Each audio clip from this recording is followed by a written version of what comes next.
Yaorana et bienvenue sur Jurismana. Alors, le processus vers la souveraineté. On m'a énormément posé de questions sur le sujet, que ce soit la presse ou les auditeurs de la chaîne, et je me disais que c'était une bonne idée de survoler rapidement le sujet avec quelques questions-réponses.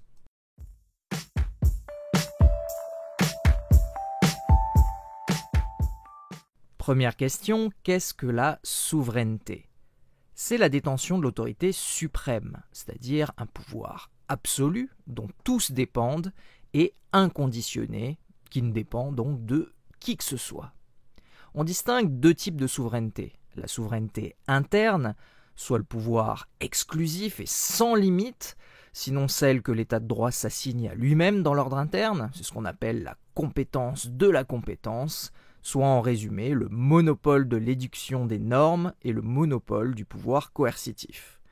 Mais il y a aussi la souveraineté externe, soit l'indépendance dans l'ordre international, et plus particulièrement le principe d'égalité entre États, fondé sur l'article 2, paragraphe 1 de la Charte de l'Organisation des Nations Unies. La souveraineté est donc un élément incontournable pour être reconnu comme un État à part entière.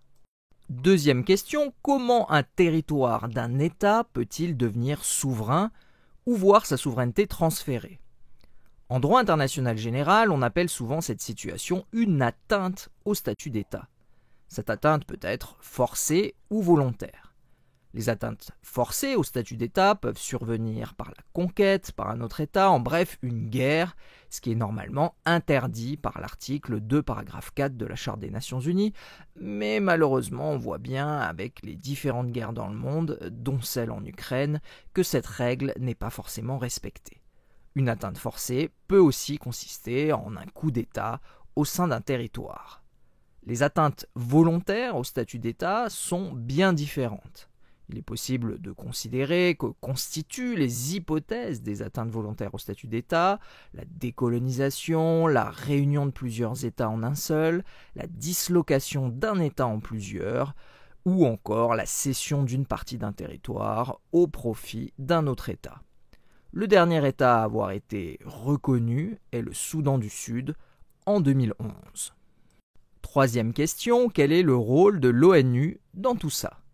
L'Organisation des Nations Unies, dont les objectifs sont d'assurer l'établissement de la paix internationale, l'autodétermination des peuples et la mise en place de moyens d'assistance économique pour le développement, est une organisation internationale qui se fonde sur une charte adoptée le 26 juin 1945. Elle se compose de 7 organes principaux, dont son Assemblée générale, son Conseil de sécurité et son secrétariat, ainsi que d'une multitude d'organes subsidiaires. À l'exception des missions du Conseil de sécurité, l'ONU produit des recommandations auprès de ses membres et ne peut rien leur imposer. Pour autant, il s'agit d'une plateforme de dialogue pacifique, souvent essentielle dans des processus d'obtention de souveraineté, notamment pour le critère incontournable de reconnaissance internationale de la qualité d'État. En effet, même si vous avez une population sur un territoire soumis à un pouvoir souverain, la reconnaissance en tant qu'État ne peut survenir que si la communauté internationale vous reconnaît comme tel. On peut citer l'exemple de Taïwan, qui n'est reconnu comme un État souverain que par une minorité de membres de l'ONU. Quatrième et dernière question, mais comment est-ce que ça se passe en pratique ? Très important, il n'existe aucune règle ou usage en l'espèce. Tout est réalisé au cas par cas, en fonction des États, du droit interne et du droit international général.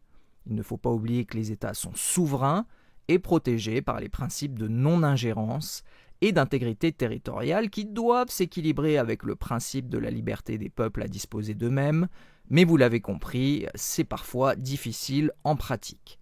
Si on prend l'exemple de la République française, il est normalement impossible de porter atteinte à l'intégrité du territoire, mission du chef de l'État, du président de la République, à l'article 5 de la Constitution. Il existe bien des références à de telles situations au dernier alinéa du préambule de la Constitution de la 4ème République ou au dernier alinéa de l'article 53 de la Constitution de 58, mais tout ceci est bien vague. Si l'on considère qu'il faut respecter les conditions du droit international général, et bien évidemment que l'État est consentant dans la poursuite d'un tel processus, il semble nécessaire de modifier la Constitution française pour prévoir et définir ce mécanisme, à l'instar de ce qui avait été fait pour la Nouvelle-Calédonie à l'article 77. La mise en œuvre de ce processus est à partir de ce moment décidée librement par l'État.